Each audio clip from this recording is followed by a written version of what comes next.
আসসালামু আলাইকুম। কেমন আছো বন্ধুরা? আশা করছি আপনারা ভালোই আছেন। আজকে আমি একটা লেকচার নিয়ে এসেছি মিজানুর রহমান আজারী হুজুরের। খুব জনপ্রিয় লেকচার, চমৎকার আলোচনা করেছে। দেখেন, আশা করছি আপনাদের ভালো লাগবে ইনশাআল্লাহ। চলুন শুরু করা যাক। যে আল্লাহ আমার চেয়ে বড় পাপী নাই, আকাশের নিচে জমিনের উপরে আমি সবচেয়ে বড় পাপী। এমন কোনো পাপ নাই যেটা আমি করি নাই, ঠিক কিনা? এক নম্বরে পাপের ঘোষণা দেন। দুই নম্বরে আন্নাদাম। নাদাম মানে repentance. You have to be repentant for what you have done. আপনাকে অনুতপ্ত হতে হবে, চোখের পানি ছাড়তে হবে। আল্লাহ আমি লজ্জিত, আল্লাহ আমি নাদান, আমি পিশাচ, আমারে মাফ করে দাও। তার মানে স্বীকার গেলেন কি অন্যায় করেছেন। দুই নম্বরে আপনি অনুতপ্ত হলেন। তিন নম্বরে স্টপ, যেই পাপ করতেছিলেন ওইটা থামান। Stop what you have done, যেটা করতেছিলেন আগে থামান। আপনি সুদ খাইছেন, অনুশোচনা আসলো, মাফও চাইতেছেন আবার সুদও খাইতেছেন, হবে? আপনি ঘুষ খেয়েছেন, তওবা শুরু করলেন, আবার ঘুষও খেয়ে যাচ্ছেন, হবে? থামেন, স্টপ। তিনটা গেল। চার number, to hate what you have done, ঘৃণা করতে হবে। যেই পাপটা করেছেন মন থেকে, ওই পাপটাকে ঘৃণা করতে হবে। পাঁচ নাম্বার শর্ত হচ্ছে to determine that you never repeat this sin again in your life. আল্লাহর ওয়াদা দেন, কমিটমেন্ট দেন যে আল্লাহ আমার জীবনে পারতপক্ষে এই পাপ জীবনেও করবো না। চিৎকার করে বলেন ঠিক কিনা? তার মানে আপনি ঠিক। শিকার যান, তারপরে আপনি অনুতপ্ত হবেন, যে পাপ করেছেন থামিয়ে দিবেন, পাপটারে মন থেকে ঘৃণা করবেন, আর আল্লাহরে ওয়াদা দিবেন আল্লাহ আর করব না। এই পাঁচটা শর্তের আলোকে তওবা করলে জীবনের সব গুনাহ মাফ করে দিবে কে? এজন্য আল্লাহ বললেন, ইয়া আইয়ুহাল্লাযীনা আমানু তুবু ইলাল্লাহি তাওবাতান নাসুহা। তওবার মতো তওবা করো, সব গুনাহ মাফ করতে পারে কে? তওবা করবেন তো? আল্লাহ। রাজি আছেন? কবে করবেন? এই মুহূর্তে তওবা করলাম, এই মুহূর্তে আল্লাহর কাছে ক্ষমা চাই, আল্লাহ জীবনের সব গুনাহ মাফ করে দাও। আমাদের দেশে তওবা করার জন্য হুজুর লাগে, কথা কন? পিসা হুজুর, বড় হুজুর, ছোট হুজুর, হাফেজ সাহেব লাগে না? হাফেজ সাহেব, ইমাম সাহেব, এদের ছাড়া নাকি তওবা হয় না। না, এটা ভুয়া কথা। আপনি অনুতপ্ত হন, আপনি চোখের পানি ছাড়েন, আপনি আপনার রবরে বলেন, ক্ষমা করে দিবে কে? ইমাম সাহেব আসতে হবে, শর্ত না। পীর সাহেব হুজুর এসে হুজুরের হাতে হাত রেখে তওবা পড়তে হবে, শর্ত না। আপনার রবরে ডেকে চোখের পানি ছেড়ে ক্ষমা চান, ক্ষমা করবে কে? আর প্রতিদিন শতবার পড়তে থাকবেন আস্তাগফিরুল্লাহ। আওয়াজ করে সবাই পড়েন আস্তাগফিরুল্লাহ, আর জোরে পড়েন আস্তাগফিরুল্লাহ। বিশ্বনবী বলেন, মান লাজিমাল ইস্তিগফার জাআলাল্লাহু লাহু মিন কুল্লি দিকিন মাখরাজা। সব সময় ইস্তেগফারের সাথে যে লেগে থাকবে, রব্বুল আলামিন তারে পাঁচটা জিনিস দিবে। কয়টা? কথা কন আরো জোরে, সবাই বলেন কয়টা? নাম্বার 1, জাআলাল্লাহু লাহু মিন কুল্লি দিকিন মাখরাজা। বিপদে পড়লে বিপদ থেকে উদ্ধার করবে কে? আমাদের তো কোনো বিপদ নাই না? আল্লাহ। আছে কত বিপদ। হ্যাঁ, রাস্তাঘাটে দুর্ঘটনা হতে পারে, যে কোনো সময় ভূমিকম্পে পড়তে পারি, বজ্রপাত পড়তে পারে না, ঠেড়া পয়রা মানুষ নাই, আছে না নাই? এই বিপদ আপদ থেকে আপনারা রক্ষা করবে কে? যদি আপনি ইস্তেগফারের সাথে আঠার মতো লেগে থাকেন। কিসের সাথে? কথা বলেন।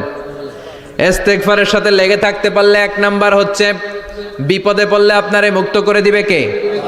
দুই নাম্বার, ওমিন কুল্লি হাম্মিন ফারাজা, যে কোনো ধরনের টেনশন, হাইপার টেনশন থেকে বাঁচায় দিবে কে? আমাদের তো টেনশন মেনশন নাই না? আছে। লাইফ নিয়ে টেনশন, বাঁচার টেনশন, মরার টেনশন, ক্যারিয়ারের টেনশন, রাস্তাঘাটে যানজট, এটার টেনশন, পুলিশের দৌড়ানি, র্যাবের দৌড়ানি, বাড়ির ভাড়া, গ্যাস বিল, বিদ্যুৎ বিল, ছেলে মেয়েদের লেখাপড়া, কত টেনশন। এই সব টেনশন থেকে আপনারে মুক্ত করে দিবে কে? তিন নম্বরে, ওয়ারযুকহু মিন হাইসু লা ইয়াহতাসিব, এমন জায়গা থেকে আল্লাহ আপনার রিজিকের ব্যবস্থা করবে আপনি কল্পনাই করতে পারবেন না। সুবহানাল্লাহ পড়েন। চার নম্বরে, সবসময় ইস্তেগফার যদি পড়া হয়, আল্লাহর কোনো আযাব ওই বান্দার উপরে আসে না। ওমা কানাল্লাহু মুআযযিবাহুম ওয়া হুম ইস্তাগফিরুন।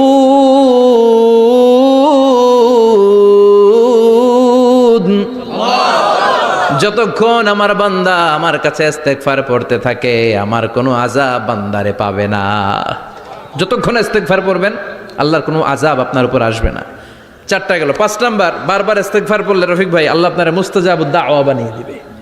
দোয়া করা মাত্র কবুল করে নিবে কে? আল্লাহ। মুস্তাজাবুদ দাওয়া বুঝেন তো? মানে যিনি হাত তুলতে দেরি কবুল হতে দেরি হয় না। বারবার বারবার ইস্তেগফার পড়ে দেখেন যে আপনার দোয়া কেমনে কবুল হয়। ইমাম আহমদ ইবনে হাম্বলের নাম শুনেছেন? জি। হাম্বলি মাযহাবের প্রতিষ্ঠাতা। হানাফি, শাফিঈ, মালিকি, 4 নাম্বারটা আপনারা বলেন হাম্বলি। এই হাম্বলি মাযহাবের ইমামের নাম আহমদ ইবনে হাম্বল। জগৎ বিখ্যাত মুহাদ্দিস। একক স্বতন্ত্র হাদিসের কিতাব হিসেবে পৃথিবীতে সবচেয়ে বড় যে হাদিসের কিতাব ওইটার নাম মুসনাদ আহমদ ইবনে হাম্বল। 40,000 হাদিসের কালেকশন আছে এটাতে। এই ইমাম আহমদ ইবনে হাম্বল ওনার শেষ জীবনটা হাদিস পড়ানো, হাদিস কালেকশনের জন্য ব্যয় করেছেন। শহরের পর শহর, দেশ থেকে দেশ, দেশান্তরে ঘুরতেন একটা হাদিসের জন্য। উনি সফরে বেরিয়েছেন হাদিস কালেকশনের জন্য। প্রচন্ড শীতের রাত, উনি মাগরিবের নামাজ, এশারের নামাজ পড়ে একটা মসজিদে শুয়ে পড়লেন, আর শুয়ে শুয়ে হাদিস পড়তেছেন। কি পড়তেছেন? কথা বলেন। আর মনে মনে ভাবলেন রাতটা মসজিদে কাটায় দেই, ফজরের নামাজ পড়ে আবার বেরোবো। কিন্তু দারোয়ান এসে বলে মসজিদে থাকতে পারবেন না, ওঠেন। দারোয়ান আছে না? কথা কন। আহমদ ইবনে হাম্বল বললেন আমি শুধু রাতটা থাকতে চাই, আমি তো ফজরেরও মুসল্লি, ফজর নামাজ পড়বো তো এই মসজিদে, আমার থাকতে দাও। দারোয়ান তো দেয় না, কেন? মসজিদে থাকার জায়গা না, যান মিয়া। উনি যে আহমদ ইবনে হাম্বল এটা চিনে নাই, থাকতে দেয় না। কি করবে এখন? উনি কাঁথা গুছিয়ে হাদিসের কিতাব নিয়ে কাঁধের মধ্যে ব্যাগ নিয়ে মসজিদ থেকে বেরোয় গেলেন। কি আর করবেন, প্রচন্ড শীত, আর কাঁপতেছেন, বুড়ো মানুষ। পথিমধ্যে দেখলেন বাজার একজন খাব্বাজ, শাবুন খাব্বাজ, যুবক রুটি বিক্রেতা। সে রুটি বিক্রি করে, চুলার মধ্যে রুটি সেকে। সে যে সালাম দিল আসসালামু আলাইকুম, যুবক বলে ওয়ালাইকুম আসসালাম। আহমদ ইবনে হাম্বল বলে যুবক আমার যাওয়ার জায়গা নেই, সফরে বেরিয়েছি, খুব শীতে কষ্ট পাচ্ছি, রাতে যদি তোমার এই চুলা থেকে একটু আগুন পোহাই কোনো সমস্যা? যুবক বলে না না সমস্যা না, আহলান ওয়া সাহলান, খোশ আমদেদ, আসেন আসেন, আপনি আগুন পোহাইলে আমার সমস্যা কি? সুবহানাল্লাহ পড়েন। আল্লাহ শুকরিয়া করে উনি বসলেন আর আগুন পোহাচ্ছেন। আর খেয়াল করলেন যুবক রুটি বানায় আর পরে আস্তাগফিরুল্লাহ, রুটির দলা বানায় পরে আস্তাগফিরুল্লাহ, খামির বানায় আর পরে আস্তাগফিরুল্লাহ, রুটি নিয়ে উনুনের ভিতরে চুলার ভিতরে সেকা দেয় আর পরে আস্তাগফিরুল্লাহ, দোকানদারের কাছে কেউ আসলেই সে রুটি দেয় আর পরে আস্তাগফিরুল্লাহ, ক্রেতার কাছ থেকে টাকা নিয়ে ক্যাশ বক্সে রাখে আর কি পড়ে, আবার রুটি বানানো শুরু করে আর কি পড়ে, খালি এইটাই পড়তেছে। ইমাম আহমদ ইবনে হাম্বল তো অবাক, কিরে এটা আবার কেমন যুবক, খালি আস্তাগফিরুল্লাহ। উনি প্রশ্ন করলেন যুবক ঘটনা কি? আসার পর থেকেই তোমার দেখতেছি তুমি রুটি বানাও, রুটি বিক্রি করো আর পড়ো আস্তাগফিরুল্লাহ, মালাকা ইয়া শাবাব। যুবক বলে আস্তাগফিরুল্লাহ আমার সবচেয়ে বেশি পছন্দের আমল, আমি সব সময় আঠার মতো ইস্তেগফারের সাথে লেগে থাকি আর সব সময় পড়তে থাকি আস্তাগফিরুল্লাহ, আর এর বদৌলতে আল্লাহ আমারে মুস্তাজাবুদ দাওয়া বানিয়ে দিয়েছে। আহমদ ইবনে হাম্বল তো অবাক, আনতা মুস্তাজাবুদ দাওয়া, তুমি মুস্তাজাবুদ দাওয়া, রুটিওয়ালা। আমি এত বছর হাদিস পড়াই, আমিও তো মুস্তাজাবুদ দাওয়া না, আর তুমি রুটি বেচো বাজারে, তুমি মুস্তাজাবুদ দাওয়া, তুমি দোয়া করলেই সব কবুল হয়ে যায়। যুবক বলে নাম আনা মুস্তাজাবুদ দাওয়া, আমি আমার জীবনে যত দোয়া করেছি কবুল করে নিয়েছে কে? আল্লাহ। সব দোয়া কবুল করে নিয়েছে আল্লাহ, একটা দোয়া ছাড়া। কয়টা? আহমদ ইবনে হাম্বলের কৌতূহল, কিউরিয়াসিটি আরো বেড়ে গেল। কি? সব দোয়া কবুল হয়েছে একটা দোয়া ছাড়া। মাযালিকা দোয়া ইয়া শাব, কি সেই দোয়া? যুবক এবার বলতে শুরু করলো আমার জীবনে যে দোয়াটা আল্লাহ কবুল করে নাই সেটা হচ্ছে আমি আল্লাহর কাছে অনেক চেয়েছি, অনেক দোয়া করেছে যে আল্লাহ শুনেছি এই জামানার সবচেয়ে বড় মুহাদ্দিস, তার নাম নাকি ইমাম আহমদ ইবনে হাম্বল। আল্লাহ তোমার কাছে আমার চাওয়া আমি যেন এই ইমাম আহমদ ইবনে হাম্বলরে দেখে মরতে পারি, আমি যেন ইমাম আহমদ ইবনে হাম্বলের হাতে হাত রেখে মুসাফা করতে পারি আর তার কপালে একটা চুমু এঁকে দিতে পারি। আহমদ ইবনে হাম্বল আবেগপ্রবণ হয়ে গেলেন, চোখের পানি ছেড়ে দিলেন, বললেন যুবক তোমার এই দোয়াটাও কবুল হয়ে গিয়েছে। আহমদ ইবনে হাম্বলের দেখা আর সাক্ষাৎ পাওয়ার জন্য আহমদ ইবনে হাম্বলের বাড়িতে তোমার যাওয়ার দরকার নাই, আহমদ ইবনে হাম্বল তোমার দরবারে ছুটে এসেছে। আনা আহমদ ইবনে হাম্বল মুহাদ্দিসুদ দাহর, আমি নিজেই আহমদ ইবনে হাম্বল। যুবক চোখের পানি ছেড়ে দেয়, আহমদ ইবনে হাম্বল চোখের পানি ছেড়ে দেয়। যুবক চিৎকার মেরে ইমাম আহমদ ইবনে হাম্বলকে জড়িয়ে ধরে, হাতে হাত রেখে মুসাফা করে, কপালের মধ্যে চুমু খায় আর আল্লাহর শুকরিয়া করে বলে, ও ইমাম, আসলে এই দোয়াটাও আল্লাহ আজকে কবুল করে নিল। বিশ্বাস হয়? সবসময় ইস্তেগফার পড়লে আপনার দোয়াগুলোর এইভাবে কবুল করে নিবে কে? এই 5টা জিনিস পাবেন সবসময় যদি ইস্তেগফারের সাথে লেগে থাকেন। রাজি আছেন তো? এই জন্য বিশ্বনবী সব সময় নামাজে সালাম ফিরানোর পরে পড়তেন আস্তাগফিরুল্লাহ। কি পড়তেন? 3 বার পড়তেন আস্তাগফিরুল্লাহ, আস্তাগফিরুল্লাহ, আস্তাগফিরুল্লাহ। পড়তে রাজি আছেন? ইস্তেগফারের অনেকগুলো আলফাজ আছে, সবচেয়ে ছোট ইস্তেগফার হচ্ছে এটা, আস্তাগফিরুল্লাহ, আস্তাগফিরুল্লাহ। আরো আছে আস্তাগফিরুল্লাহ আল্লাযী লা ইলাহা ইল্লা হুয়াল হাইয়ুল কাইয়্যুম আতুবু ইলাইহি। বিশ্বনবী বলেন এই ইস্তেগফারটা যদি কেউ পড়ে, আত-তাওয়াল্লি মিন ইয়াউমিজ জাহাফ, যুদ্ধের ময়দান থেকে পালিয়ে আসা কবিরা গুনাহ। কি গুনাহ? কাফেরদের সাথে যুদ্ধ, আমি তাগড়া যুবক, তলোয়ার নিয়ে নেমেছি, আমার দেহের 1 ফোঁটা রক্ত থাকা পর্যন্ত আমি যুদ্ধ চালিয়ে যাব, আমি ফিরে আসতে পারবো না। আইনটা কার? ফিরে আসলে কবিরা গুনাহ। বিশ্বনবী বলেন যুদ্ধের ময়দান থেকে ফিরে এসেছে এরকম কবিরা গুনাহ অবলম্বনকারীও যদি আস্তাগফিরুল্লাহ আল্লাযী লা ইলাহা ইল্লা হুয়াল হাইয়ুল কাইয়্যুম আতুবু ইলাইহি পড়ে, ওই কবিরা গুনাহকারীকেও ক্ষমা করে দিবে কে? পড়তে রাজি আছেন তো? আবার সাইয়েদনা আবু বকর বললেন, ইয়া রাসূলুল্লাহ আল্লিমনি দুআআন আদউ বিহি ফি সালাতিক, এমন দোয়া আপনি আমারে শিক্ষা দেন যেই দোয়াটা আমি নামাজে পড়তে পারি। বিশ্বনবী বললেন, পড়ো আল্লাহুম্মা ইন্নী যালামতু নাফসি যুলমান কাসীরান ওয়া লা ইয়াগফিরুয যুনুবা ইল্লা আনতা ফাগফিরলি মাগফিরাতাম মিন ইনদিক ইন্নাকা আনতাল গফুরুর রহিম। সুবহানাল্লাহ পড়েন। এটাও ইস্তেগফার। আমরা এটার বলে দোয়া মাসুরা, সালাম ফেরানোর আগে পড়ি না? যেখানেই ক্ষমা চাওয়ার কথা আছে ওইটারই কি বলে? ইস্তেগফার। আল্লাহুম্মা ইন্নী যালামতু নাফসি, আল্লাহ জুলুম করেছি, যুলমান কাসীরা, অনেক জুলুম, ওয়ালা ইয়াগফিরুয যুনুবা ইল্লা আনতা, তুমি ছাড়া এই গুনাহ ক্ষমা করার তো কেউ নাই। ফাগফিরলি মাগফিরাতাম মিন ইনদিক, তোমার দয়ায় আমারে ক্ষমা করে দাও। ইন্নাকা আনতাল গফুরুর রহিম, তুমি হলা ক্ষমাশীল। ঠিক কি না? এটাও ইস্তেগফার, এটাও পড়বেন। আর এই সব ইস্তেগফারের শ্রেষ্ঠ ইস্তেগফারের নাম সাইয়্যিদুল ইস্তেগফার। যত ইস্তেগফার হতে পারে এর মধ্যে সবচেয়ে শ্রেষ্ঠতম ইস্তেগফার নাম কি? কথা কন। বুখারীর বর্ণনা, শাদ্দাদ ইবনে আউস রাদিয়াল্লাহু তাআলা আনহু বর্ণনা করেন, এই সাইয়্যিদুল ইস্তেগফার দিনের বেলা যে পড়বে ওই দিনে মারা গেলে সে জান্নাতি। এই সাইয়্যিদুল ইস্তেগফার রাতের বেলা যে পড়বে ওই রাতে যদি ইন্তেকাল হয় ওই লোকটা জান্নাতি। মুখস্থ আছে না? কার কার মুখস্থ? হাত তুলেন। মাশাআল্লাহ, তাবারাকাল্লাহ, মাশাআল্লাহ, মাশাআল্লাহ। আর যাদের নাই তাদের হোমওয়ার্ক, তাদের আল্লাহুম্মা আনতা রাব্বি লা ইলাহা ইল্লা আনতা খালাকতানি ওয়া আনা আবদুক ওয়া আনা আলা আহদিকা ওয়া ওয়া'দিকা মাস্তাতা'তু আউযু বিকা মিন শাররি মা সানা'তু আবুউ লাকা বিনি'মাতিকা আলাইয়া ওয়া আবুউ লাকা বিযামবি ফাগফিরলি ফাইন্নাহু লা ইয়াগফিরুয যুনুবা ইল্লা আনতা। সুবহানাল্লাহ পড়েন। সুবহানাল্লাহ। আজকে রাতে পড়ছেন, মারা গেলে জান্নাতি। চিল্লায় পড়েন আল্লাহু আকবার। এজন্য বিশ্বনবী বলেন আমার আগের গুনাহ মাফ, পরের গুনাহ মাফ, তারপরেও প্রতিদিন আমি 70 বার তওবা ইস্তেগফার পড়ি। আজকে থেকে পড়তে রাজি আছেন তো? ইনশাআল্লাহ। বেশি বেশি ইস্তেগফার পড়া যাবে না? একটু প্রাণ খুলে দিল খুলে আওয়াজ করে পড়েন তো আস্তাগফিরুল্লাহ। আর জোরে পড়েন আস্তাগফিরুল্লাহ। আবার সবাই পড়েন আস্তাগফিরুল্লাহ। সব সময় তওবা ইস্তেগফার যারা পড়ে তাদেরকে পছন্দ করে কে? আল্লাহ। সব সময় জিকির করে করে জিহ্বাটারে যারা ভিজিয়ে রাখে তাদেরকেও পছন্দ করে কে? আল্লাহ বলেন ওয়াজকুর রাব্বাকা ফি নাফসিকা তাদাররুআন ওয়া খীফাতান ওয়া দুনাল জাহরি মিনাল কওলি বিল গুদুবি ওয়াল আসাল ওয়া লা তাকুম মিনাল গাফিলিন। সুবহানাল্লাহ পড়েন। আল্লাহ বলেন ওয়াজকুর রাব্বাকা ফি নাফসিক, আল্লাহরে মনে মনে ডাকো। তাদাররুআন ওয়া খীফা, আল্লাহর জিকির করতে আল্লাহ বলেছেন ফি নাফসিক। বুঝতেছেন না অর্থ?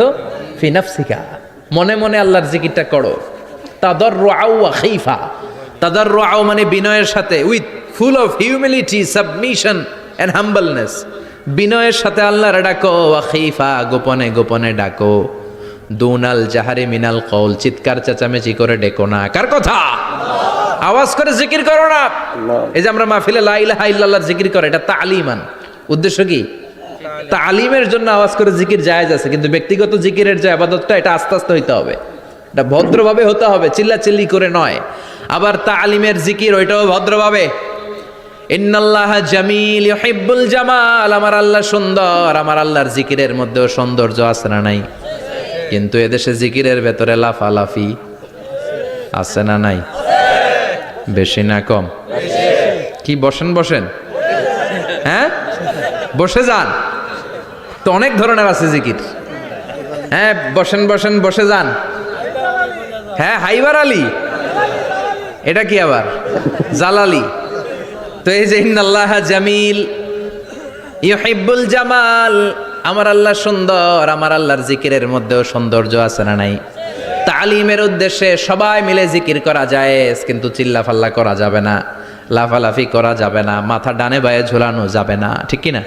কিন্তু লাফালাফির জিকির আছে না নাই? লাফাইতে লাফাইতে, হ্যাঁ গাছের আগায় বাঁশের আগায়। আবার যিনি জিকির পরিচালনা করে ওনার কান্দে যাই ওঠে, আছে না নাই? বিশ্বনবী সাহাবাদের নিয়ে জিকির করছেন, সাহাবারা লাফাতে লাফাতে খেজুর গাছের আগায়। হাদিসে আছে না এটা? বিশ্বনবী সাহাবাদেরকে নিয়ে জিকির করছেন, লাফাতে লাফাতে আবু বকর বিশ্বনবীর কান্দের উপরে। আছে হাদিসে আছে? এটা জিকির নয়। কি সুন্দর দেখেন, ইসলাম বোঝা কত সহজ। ওয়াজকুর রাব্বাকা ফি নাফসিকা তাদাররুআ ওয়া খাইফা, গোপনে জিকির করো, ভদ্রতার সাথে বিনয়ের সাথে জিকির করো। ওয়ালা তাকুম মিনাল গাফিলিন দুনাল জাহারি মিনাল কওল, চিৎকার চেঁচামেচি করে জিকির করো না। যারা চিকফাল দিয়ে হই হই হই হই করে, আছে না? হই হই হই হই হই হইয়ের ভিতরে আল্লাহর নাম আছে? হ্যাঁ, এই যে হুই হাই হুই হাই, এই স্টাইলের যে জিকির, এটার ভিতরে আমার আল্লাহর নাম আছে? আল্লাহর নাম যদি না থাকে ওইটা জিকির হবে? কথা বলেন।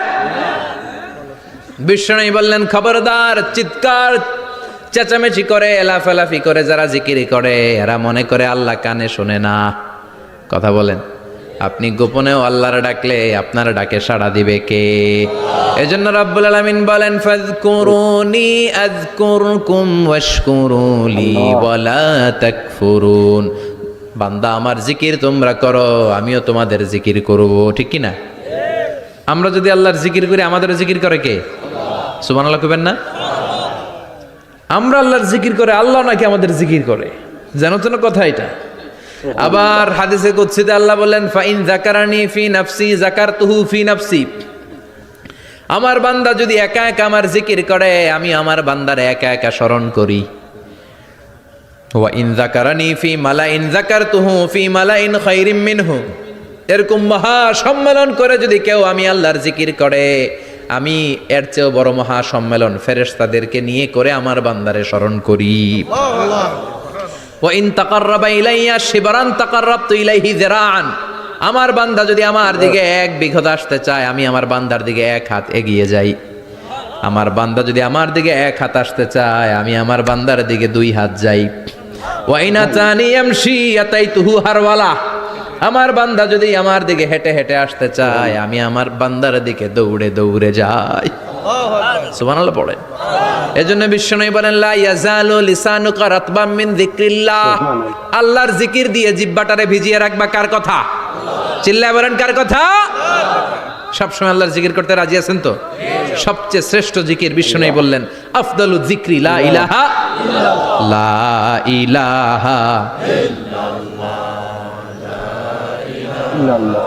লা ইলাহা ইল্লাল্লাহু মুহাম্মাদুর রাসূলুল্লাহ সাল্লাল্লাহু। সবচাইতে শ্রেষ্ঠ জিকির লা ইলাহা, এর চেয়ে শ্রেষ্ঠ জিকির আছে? কথা বলেন। বিশ্বনবী বললেন মান ক্বালা লা ইলাহা ইল্লাল্লাহ সিদকান মিন কলবিহি, একনিষ্ঠতার সাথে অন্তর থেকে কেউ যদি জীবনে একবার বলে লা ইলাহা ইল্লাল্লাহ দাখালাল জান্নাহ, তার যদি পাপ থাকে, অন্যায় থাকে, ওই পাপ আর অন্যায়ের শাস্তিগুলার পরে কোনো না কোনো দিন আমার ওই বান্দা জান্নাতে ঢুকবে। একবার যদি খালিসান মিন কলবিহি সে পড়ে লা ইলাহা ইল্লাল্লাহ, তার জন্য জান্নাতকে অবধারিত করে দিয়েছে কে? আবার এটার নাম আল্লাহ দিয়েছে কালিমায়ে, কথা বলেন, ضرب الله مثلا كلمة طيبة كشجرة طيبة أصلها ثابت وفرعها في السماء سبحان الله পবিত্র বাণী এটা কালিমে তয়্যিবা আবু সাঈদ আল খুদরি থেকে বর্ণিত মুস্তাদরেকে হাকিম আর সহিহ ইবনে হিব্বানে এসেছে বিশ্বনবী বলেন মুসা আলাইহিস সালাম আল্লাহর একবার প্রশ্ন করলেন ইয়া রব আল্লিমনি দুআন আদউ বিহি আপনি আমার এমন একটা জিকির শিক্ষা দেন যেই জিকির দিয়ে আমি শুধু আপনার জিকির করব কেউ এই জিকির করতে পারবে না এই জিকির জানবো শুধু আমি আর জানবেন আল্লাহ কথা কোন প্রশ্ন করছে কে হ্যাঁ কাকে করেছে আল্লাহ এমন একটা জিকির শিখান যেই জিকির কেউ জানে না আমি জানবো আর ওই জিকির দিয়ে প্রাণ ভরে আপনারে ডাকবো আল্লাহ বললেন মুসা পড়ো লা ইলাহা ইল্লাল্লাহু মুহাম্মাদুর রাসূলুল্লাহ মুসা আলাইহিস সালাম বললেন আল্লাহ চাইলাম কি কইলেন কি লা ইলাহা তো জাতীয় জিকির এটা তো আন্তর্জাতিক জিকির এটা জানে না এমন কেউ নাই এমনকি হিন্দু ভাইরাও জানে কথা কন আল্লাহ আমি তো চাইছিলাম এক্সক্লুসিভ আমার জন্য স্পেশাল এর চেয়ে সুন্দর আর কেউ জানবে না এত সুন্দর একটা জিকির আপনি দিবেন এটা আমি ডাকবো আপনারে আর আপনি শুনবেন আল্লাহ বললেন মুসা এর চেয়ে দামি আমার কাছে নাই লাউ তাদউ লা ইলাহা ইল্লাল্লাহ ফি কাফা লা ইলাহা রে যদি মুসা এক পাল্লায় রেখে দাও ওয়াসসামাওয়াতু সাবউ ওয়াল আরদিন সাত আকাশ সাত জমিন যদি আরেক পাল্লায় রেখে দাও লা ইলাহা এক পাল্লায় সাত আকাশ সাত জমিন আরেক পাল্লায় ওজন যদি দাও লা রাজাহাত কাফাতু লা ইলাহা ইল্লাল্লাহ মুসা দেখবা মুহূর্তের মধ্যে লা ইলাহা ইল্লাল্লাহর পাল্লা ভারী হয়ে গেছে সাত আকাশ সাত জমিন এক পাল্লায় শুধু লা ইলাহা ইল্লাল্লাহ আরেক পাল্লায় মুহূর্তে লা ইলাহার পাল্লাটারে ভারী করে দিবে কে ওয়াজটা শুনলেন তো কেমন লাগলো আশা করছি আপনাদের ভালোই লেগেছে তো এই ধরনের ওয়াজ পেতে আমার চ্যানেলটা সাবস্ক্রাইব করুন এবং আমার সাথে থাকুন আর বেশি বেশি করে শেয়ার করুন আর কোন ধরনের লেকচার পছন্দ সেটা কমেন্টে লিখে যাবে ইনশাআল্লাহ শোনানোর চেষ্টা করব আসসালামু আলাইকুম রহমতুল্লাহি ওয়া বারাকাতুহু